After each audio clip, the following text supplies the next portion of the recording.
everybody? Welcome to NFL Fantasy Live. Patrick Claybon here with Marcus Grant, Adam Rank, and Maurice Jones-Drew. Michael F. Florio is going to join us with his player rankings and sleepers in just a bit. But guys, we have to start with the news that fantasy players, small woodland creatures, generally every being on planet Earth has been waiting for. You can start Taysom Hill this week, everybody. Yes! You made it! In case you missed the news, Drew Brees headed to injured reserve, meaning that he is going to miss at least 3 weeks. Our NFL Network insider Ian Rappaport reports today that the trick play specialist Taysom Hill is slated to get the start at QB with Brees dealing with those rib and lung injuries. Hill has been getting the starting reps in practice this week, not Jameis Winston. Although we should point out that Sean Payton still won't confirm that Hill is a starting quarterback. So, Rank, where would you rank Hill in terms of fantasy starting quarterbacks for Week 11? Oh my gosh. Well, this is quite the interesting situation. Anybody who's bragging about playing him at tight end this week, stop it. You get no glory. You're playing from the forward tees. Nobody cares about you.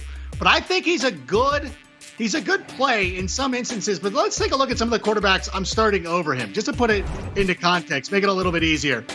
I'm going to start Ben Roethlisberger over him. I think Cam Newton would be good. Kirk Cousins. I can't believe I'm saying Kirk Cousins.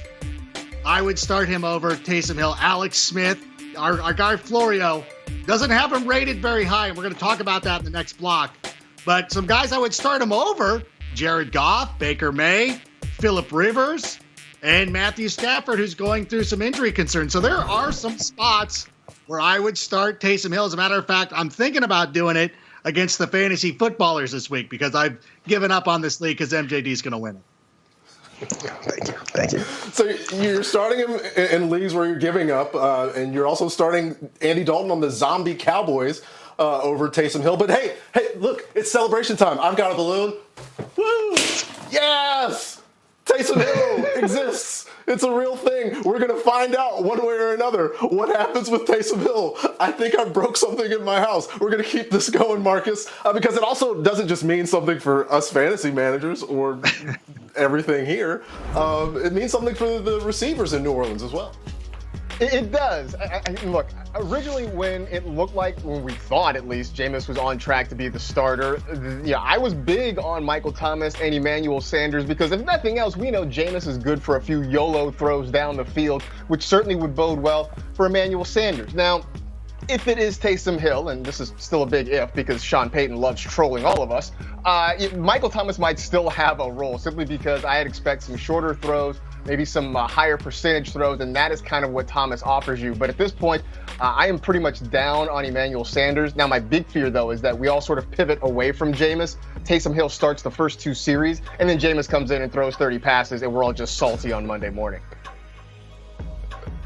I'm super salty because I will have wasted a balloon. We're going to go over to Cincinnati, where it's going to be another week where there's no Joe Mixon for the Bengals as his foot injury is not yet healed. MJD, we got a few good weeks, really good weeks out of Gio Bernard. Last week, not so much. Would you start Gio against the football team?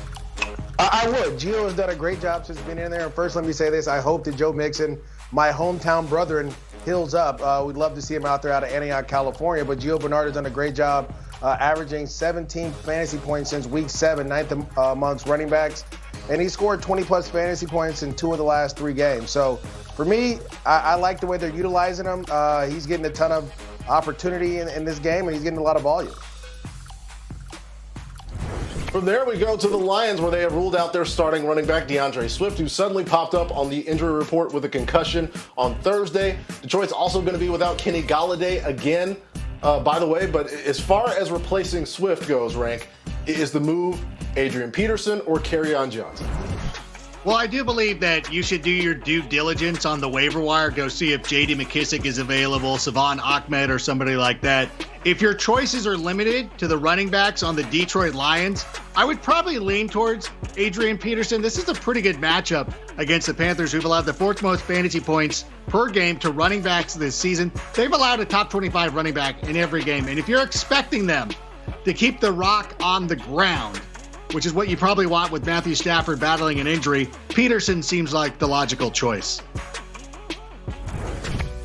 And from the Lions, we go to Philadelphia, where Zach Ertz, who has been on injured reserve with an ankle injury, will most likely not be activated in time for Sunday's game against the Browns, according to his head coach, Doug Peterson. We're going to get into some potential streamers at tight end to replace you if you have been waiting for Ertz. That's coming up later on in this show. But from here, we're going to get into our Sunday showdowns as we look into the starts and the sits and the sleepers for every game on Sunday's slate of this hour of Fantasy Live. We're going to start with the Falcons and Saints game where Taysom Hill is going to get his first start, and I will start there. I think you should start Jared Cook, and yes, I made that decision when I believed Jameis was starting, but with Taysom at quarterback, I feel confident that the tight end will be heavily involved in the passing game. I also believe Jameis probably plays in this game, like Marcus alluded to anyway. Either way, no matter who's throwing the ball, it's against the Falcons defense, who have been better against the tight end position later this season, but not good enough for me to be super worried about it.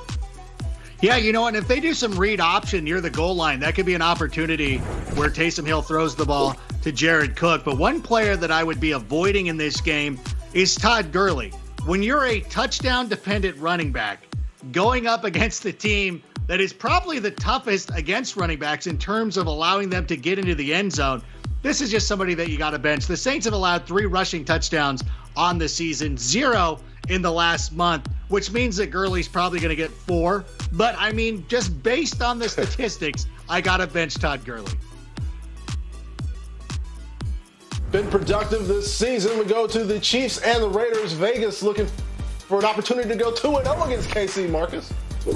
They are, although I would say it's going to be tough. Certainly, I think Kansas City remembers that victory lap that the Raiders bus took around after the win last time. I also say you got to start Clyde Edwards-Helaire. And I know it hasn't been the season maybe a lot of people anticipated. But keep in mind, the last few weeks, the Chiefs haven't really used their running game all that much. I think that changes this week against a Raider run defense that's been pretty vulnerable. On top of it, Las Vegas is giving up the 4th most receiving yards to the running back position. So I think you could get some targets and some receiving yards out of CEH, which would definitely help boost his total.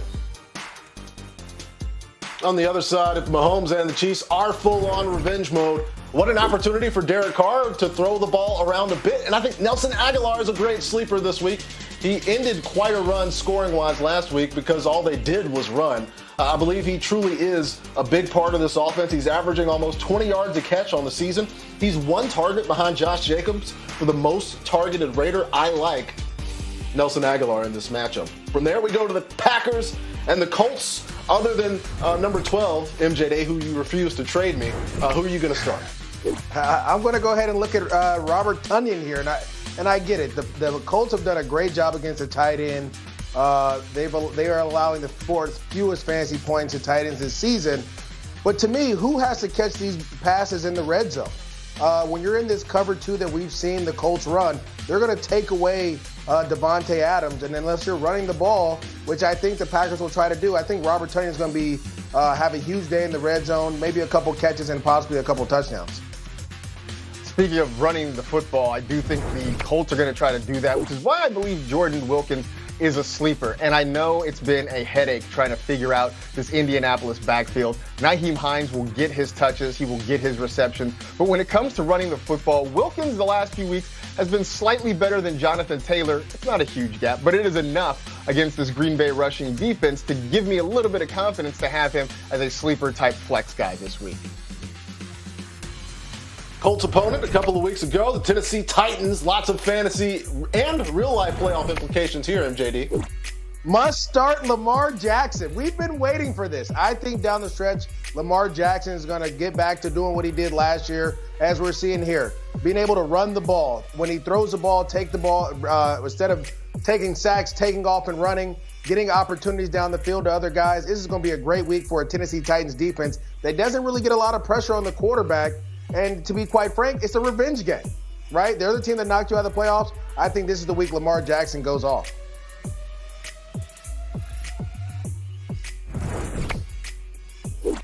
I'm going to go with Marquise Hollywood Brown in this game for a lot of the same reasons that MJD was talking about. The Titans have allowed the 2nd most fantasy points per game to wide receivers this season, the 2nd most receptions per game. And I know that we've been sitting, again, like MJD said, we've been waiting for the breakout game for Marquise Hollywood Brown. the Titans have allowed a lot of air yards. So I think that they're going to take a couple of deep shots here early on, try to get this team moving. And I think that he's going to end up being the beneficiary. So those are some showdowns. Stay tuned as we run through the rest of the Sunday matchups, including the matchup of Ezekiel Elliott and Dalvin Cook in Minneapolis later on in the show. But first, let's look back at last night. The Cardinals and the Seahawks, a pretty good one. Marcus, we had some good play on the outside as well. Absolutely. Tyler Lockett had a pretty nice game. You see there just more than 21 points, almost 22 fantasy points. Half of his touchdowns this season have come against the Arizona Cardinals in those two games. The thing that's a little bit concerning, he's become kind of a volume shooter. Most of the targets he gets are sort of short and intermediate, which means you either need him to put up a lot of catches or get in the end zone to put up a big number. Fortunately, he was able to find the painted area last night. Just something to kind of keep an eye on. You're not sitting him, but it's just something of note when you're putting him in your lineup every week. Don't put a damper on Tyler Lockett when he finally comes through, Marcus. Let us enjoy it for a moment, and let us enjoy Carlos Hyde coming back into our lives fantasy football-wise. He was very good, and I'll be honest with you. I was apprehensive about this situation because the Cardinals had been so good against opposing running backs coming into this game that I really didn't trust the situation. But Carlos Hyde came in and he looked great, and you saw what a huge difference it made for the Seahawks offense. They just look so much better when they have a power running game like this. And this could end up being a problem because their schedule gets a lot easier over the next couple of weeks. And if Carlos Hyde continues to run like that, this Seahawks team is heading in the right direction. Yeah, I apologize for Rank. I mean, I thought he was going to be a problem this week. I thought Seattle was going to lean on Russell Wilson's arm. Yet, they decided to hand the ball off to Carlos Hyde. So kudos to them. They're getting back to who we remember them as they were when they were winning championships and NFC West titles. But let me talk about Kenyon Drake and Chase Edmonds here. A little concerned because both guys are more touchdown dependent here. Only 11 carries for Kenyon Drake. And really, this is the touchdown that kind of got his points up there. And then obviously Chase Edmonds catching the ball in the backfield. This backfield is just pretty hard to deal with. If you have both guys, just try to pick one and choose. If you have one, I would play him, though, because, again, Kyler Murray is starting to get the ball to his backs down the field. Speaking of Kyler Murray, he had his worst fantasy game of the season. I'm putting that in air quotes because he still got you 20 points, which sort of speaks to how well he's playing, right? That his bad game is still 20 points. Didn't run the ball much at all. Fewest rushing yards in a game this year. Just the second time he hasn't had a rushing touchdown. So, chalk this one up to him having a bad night. The Seahawks defense kind of shutting him down. But going forward, he's going to be just fine. Have a fine opportunity to enjoy some football next Thursday. It's a Thanksgiving football feast. Save room on your plate for a triple header, starting with the Texans and the Lions, followed by the football team and Dallas in the main event, the Ravens and the Steelers. It is time for Breaking the Ranks with Adam Rank at NFL.com fantasy player ranker extraordinaire Michael F. Florio. And despite all of the painstaking attention to detail that Florio pours into these lists every single week, Adam Rank always seems to find a way to not like something. So That's what I is do it this time, right? It's what I do, Patrick. I come rolling in. This is why I dress like Steve Jobs on Fridays now, just so I come in and blow up the genius's work everywhere. And not really giving any constructive criticism. But I'm really upset about this Alex Smith business because 23, he's the 23rd ranked quarterback. I have been defending Alex Smith going back to his days at Utah. I've been a mark for Alex Smith, and I'm not afraid to let everybody know about it as I'm saying this on national television. Last week set a career high, 390 passing yards.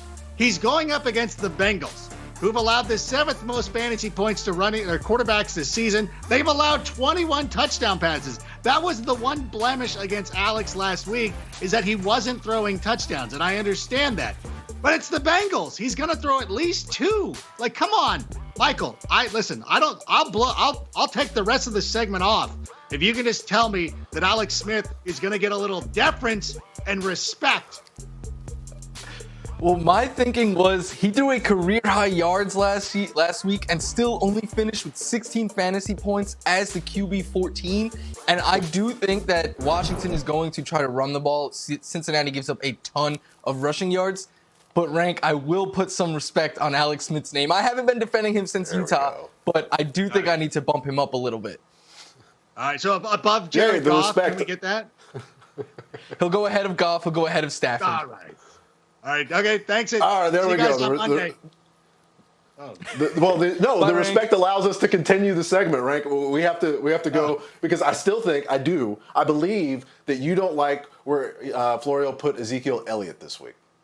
Yeah, this was a tough one for me because I know that Ezekiel Elliott hasn't been performing very well. This Cowboys team in general, I really, though, believe there's an opportunity here against the Minnesota Vikings for the Cowboys to kind of go back and reestablish themselves a little bit. It wasn't quite a victory lap, but Kirk Cousins seemed to be over-celebrating Monday night. Like, he really went out there and accomplished something. Like, okay, congratulations. But I think that Ezekiel Elliott ends up cracking the top 10 this week. I have him at 12, and that's mainly because he is Ezekiel Elliott. Like, he has scored single digits in 3 straight games. He hasn't topped 12 fantasy points in a game without Dak. And speaking of games without Dak, games that he hasn't started, Dallas has scored 2 touchdowns, and both of them have been passing. So it's been a rough go for Zeke. And Rank, this feels like you're trying to jinx the Vikings a little bit. What? It didn't work last week when I tried to do it to Adam Thielen because I was spot on. Second time's He's the charm. doubling down on the jinxing, not quite working thus far.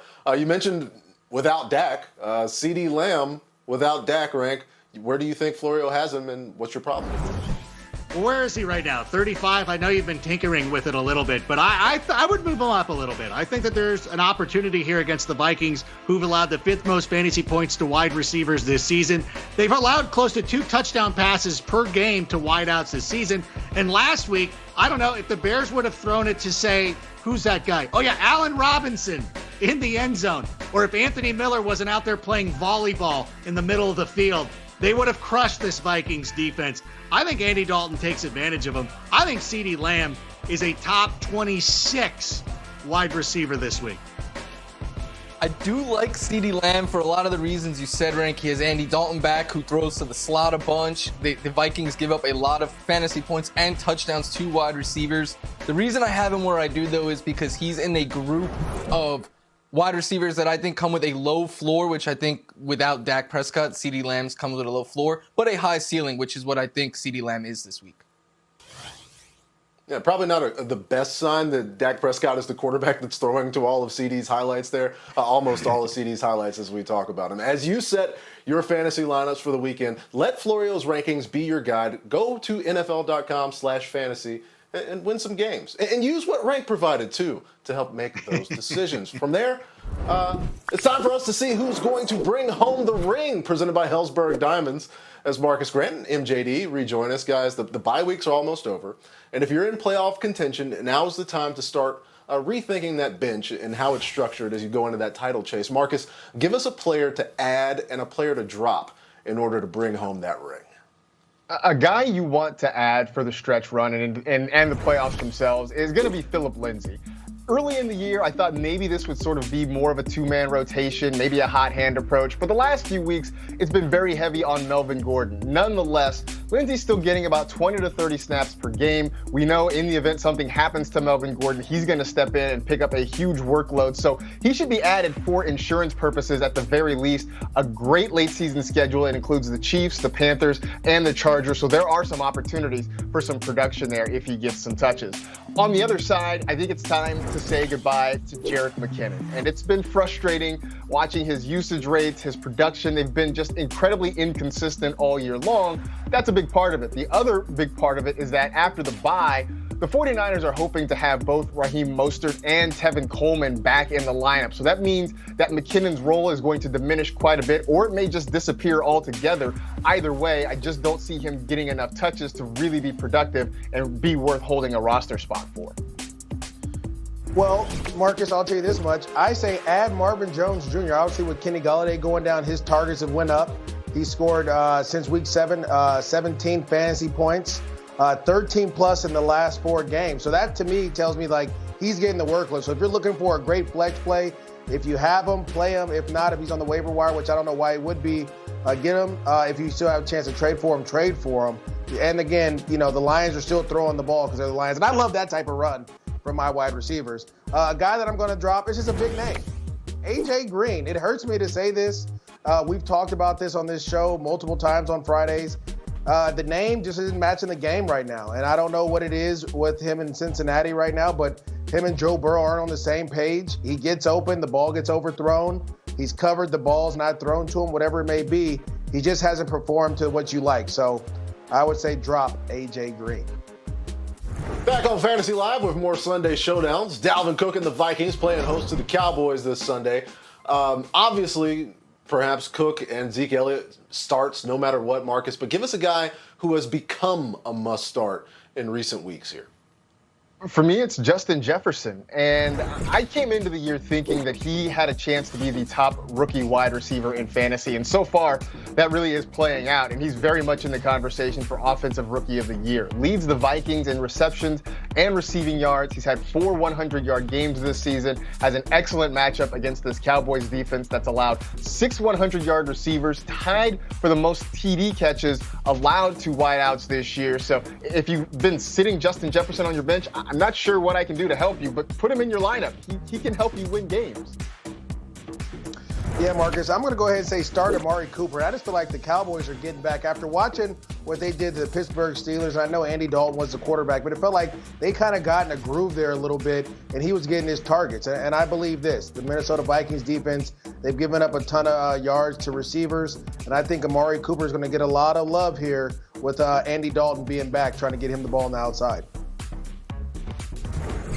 From there, we go to the Patriots and the Texans. Florio, who we got? Start Damien Harris in this one. Last week he played a season high in snaps and had 22 touches. That is a season high. He's rushed for over 100 yards 3 times, but I think he can make it 4 this week against the Houston Texans defense that has allowed the most rushing yards per game to running backs. They're allowing 154. No other team is even allowing 130. So it is just a great matchup to run against them. I think start Damien Harris. And I'm going to say sit. There it is. Sit Will Fuller. I was just waiting on the graphic to come up. Look, the New England Patriots defense is still the New England Patriots defense when it comes to wide receivers. They're shutting guys down. They're allowing the second fewest receptions of games to wide receiver this season. And to be honest with you, I know that they're going to try to force feed Will Fuller, but we know Bill Belichick is going to double him and take him away. So I'm going to sit him this week.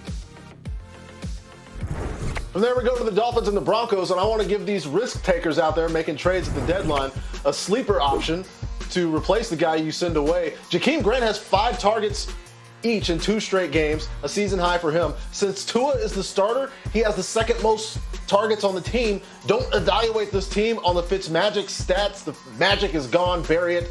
Rise from the ashes with Jakeem Grant available in 99% of leagues. Savon Ahmed, another guy who's still available in a lot of fantasy leagues. And what I love is that the Dolphins have pretty much been a one running back team all season long. And I expect Ahmed to get plenty of opportunity facing a Broncos defense that over the last month has given up the most rushing yards, second most touchdowns. So this is a great opportunity against the defense that's hurting.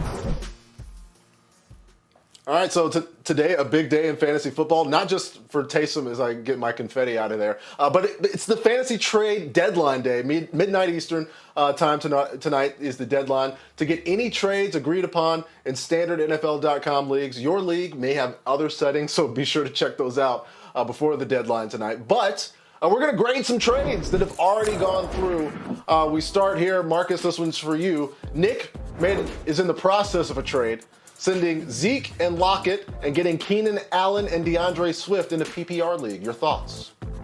I give that trade a B+, maybe even an A- if I'm feeling generous. I mean, we talked about Zeke's struggles and what's going to happen with the Cowboys offense, but I've been big on trying to get DeAndre Swift. And yes, he's going to be out this week against Carolina, but hopefully he's back soon as next week possibly. He's got a great schedule down the stretch, so you're adding a guy with a really good situation, kind of leveraging a guy who doesn't have a great situation. This feels like a really good upgrade for you.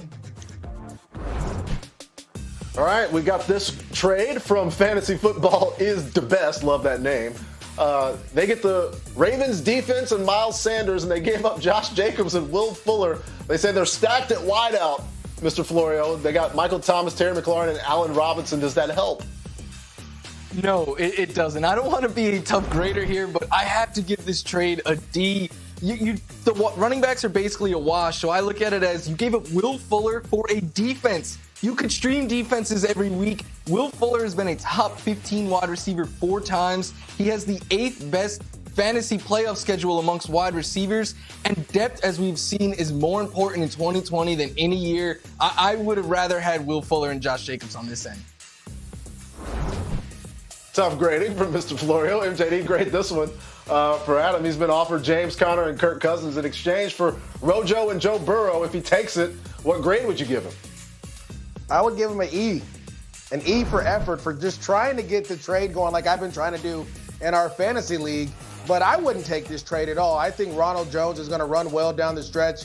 The Tampa Bay Buccaneers are starting to lean on him more. And to be honest with you, the Pittsburgh Steelers aren't running the ball as like they used to. They're more of a passing team. Big Ben gets in the shotgun and spreads the ball around. So for me, it's an E for effort, because I've been trying to do the same thing with you, Patrick, by the way. We still have till 9 o'clock Best Coast time to get it done. Maybe I slide in those DMs later. Yeah, maybe I can give you an E, which is, I don't know how we evaluate that with Florio's D as well. Maybe a similar grade. So we're grading on a curve here. We are feeling good, but MJD back here on Fantasy Live to help spread a little extra California sunshine on our fantasy teams. MJD, who do you feel really good about on this Feel Good Friday? Well, it's a kid out of the University of Oregon who beat up on my Bruins, who actually played my Bruins this week. So hopefully the UCLA Bruins win. But let me give you a little bit of tape and film about Justin Herbert, who struggled last week against the Dolphins, but he's going to bounce back, and I'm going to show you why here. We have the safety at the top. He's going to blitz, and this receiver's supposed to block him, right? And we know receivers don't like to block. They just want to catch the ball all the time. But sometimes you got to sacrifice your body. Herbert has his back to the blitz. He doesn't see it. But the athleticism here, he's going to start to make this movie. Watch how he brings the ball back up away from the defender and then throws a rocket to Keenan Allen. Now, this film may be shown again over and over and over. Here's another time where we have him again. He gets in a little bit of trouble. He throws another rocket. But this time you got to get your popcorn ready, because that type of catch there normally doesn't happen. But that's to Keenan Allen. See, this movie's going to play over again. Here goes the trifectas, the trilogy, similar to Star Wars. Again, Herbert's in trouble. He feels the force, and he's sliding to his left. But he sees, guess who? Keenan Allen to his right, and throws a dime to him. I tell you what, if Herbert can continue to find Keenan Allen and find ways to get going, who probably is one of the toughest receivers to cover in the league, he'll continue to do better. But he's been phenomenal to this point. Adam Rank has talked about him on Fridays before about, not drafting the quarterback high, and you can get guys like Herbert late. He's been balling, so hopefully he can get back against the Jets.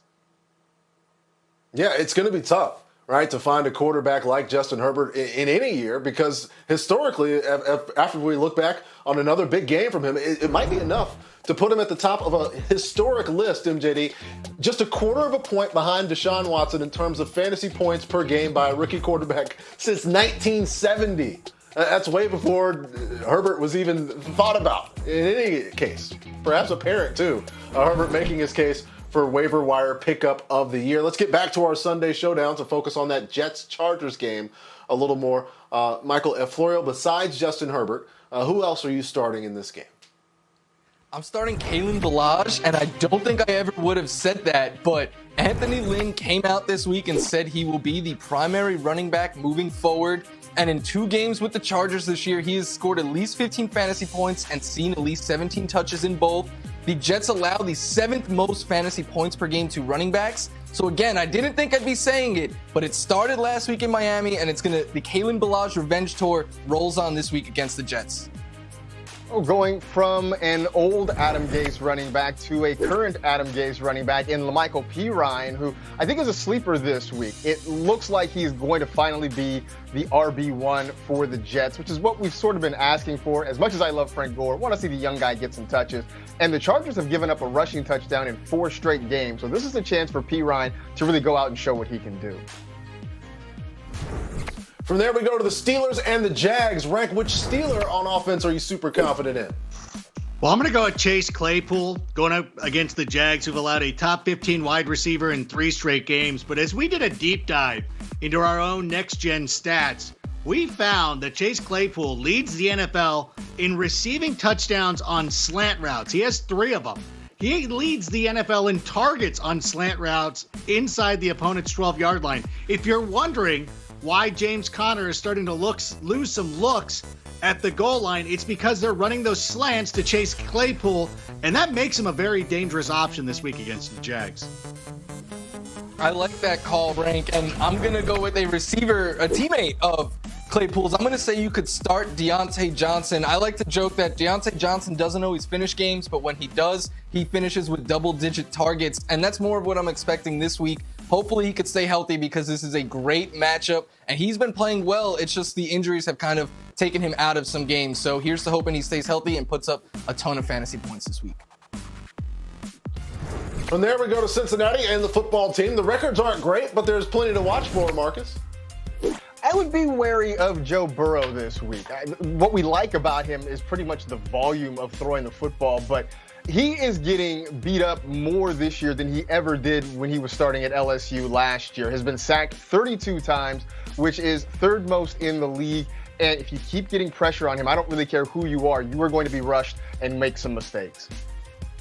Earlier in the show, you heard me talking about Alex Smith, a player I've never tweeted a bad word about. And I just want to tell you, some of the quarterbacks I would start him over this week include Tom Brady, Jared Goff, Carson Wentz, who has back-to-back games with less than 9 fantasy points. So if you're in a streaming situation, if you thought you were going to start Jameis this week, or Josh Hill was your starting quarterback and you forgot about it until now, go pick up Alex Smith, put him into your lineup. He's going to be very good.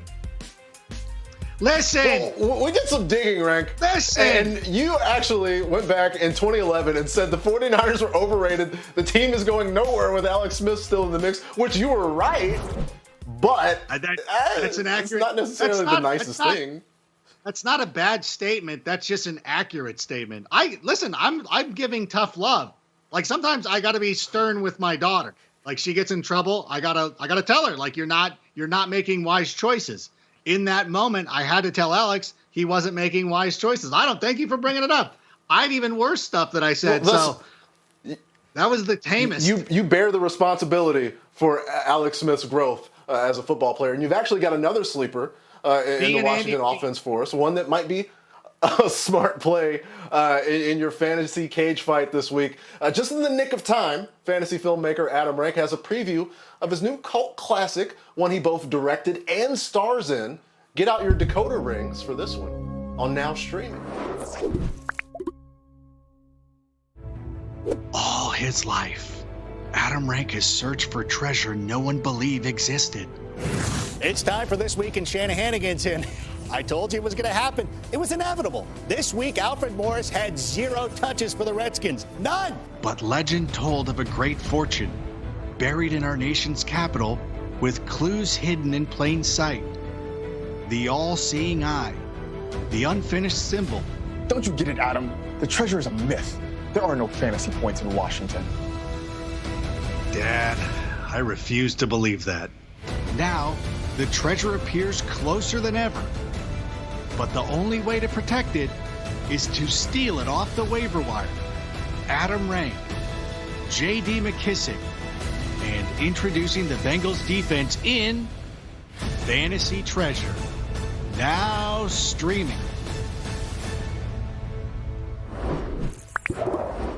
I love the idea of actually stealing things off the waiver wire. It would be a marquee film. It's time to check out some of these surprising sleepers presented by Geico. Every week, Michael F. Florio publishes his list of sleepers at NFL.com/fantasy. Aside from J.D. McKissick and the plot and all of the heist film references, Michael, who else you got? Yeah, I can't steal J.D. McKissick. That was very well done, Ranka. But I don't think enough people have realized yet how well Josh Reynolds has played as of late. Since week 6, he has more targets than Robert Woods, more fantasy points than Cooper Kupp. His targets have increased in 5 straight games, including at least 8 in his last 3. And he leads his team in air yards in that stretch. There's volume going his way, and he's turning it into fantasy production, as you see there. He is a sleeper for me this week. Yeah, I really love that Josh Reynolds call. I'm also going to be looking at Logan Thomas for old DC. He's had at least 10 fantasy points in 3 out of his last 4 games, 36 route runs per game this season. That's the most amongst tight ends, and the Bengals are very generous to opposing tight ends. And shout out to Alex Wilk. I almost said Alex Smith. Alex Wilk, who is the producer on Now Streaming. So I wanted to give him a little bit of love. And did they find footage of me from the future? How do I look younger now? How do I look younger now? I like that Logan Thomas call. I'm going to stay sort of in the region there and go with Gus Edwards. And while we lament Mark Ingram's underperformance and pine for more opportunities for J.K. Dobbins, Gus Edwards leads the Ravens running backs in touches, scrimmage yards, and touchdowns, and now he gets his shot at the Titans, who've given up the 9th most fantasy points per game to running backs. So maybe instead of wishing what could be, we should look at and work with what is working, and that is Gus Edwards right now. We're going to make a day of it this Sunday. These are my daily fantasy picks for Week 11. Let's take a look. And I tried to go with some value picks in some spots. That's why I went Damien Harris and Nyheim Hines, 2 sort of lower salary guys that I think could make an impact. Certainly like the football team there as my defense. Justin Jefferson, I talked about him. Another place, though, where I went pretty big on salary was Keenan Allen at one of the wide receiver spots. I mean, having Justin Herbert as the starting quarterback has been a shot in the arm for his production this season. He has a 29% target share. That's the highest for any receiver in the National Football League, and he's facing the Jets, who've given up the 9th most fantasy points per game to wide receivers. So it feels like Keenan Allen is ready to have what's been a pretty good year for him, another big game in the offing in Week 11.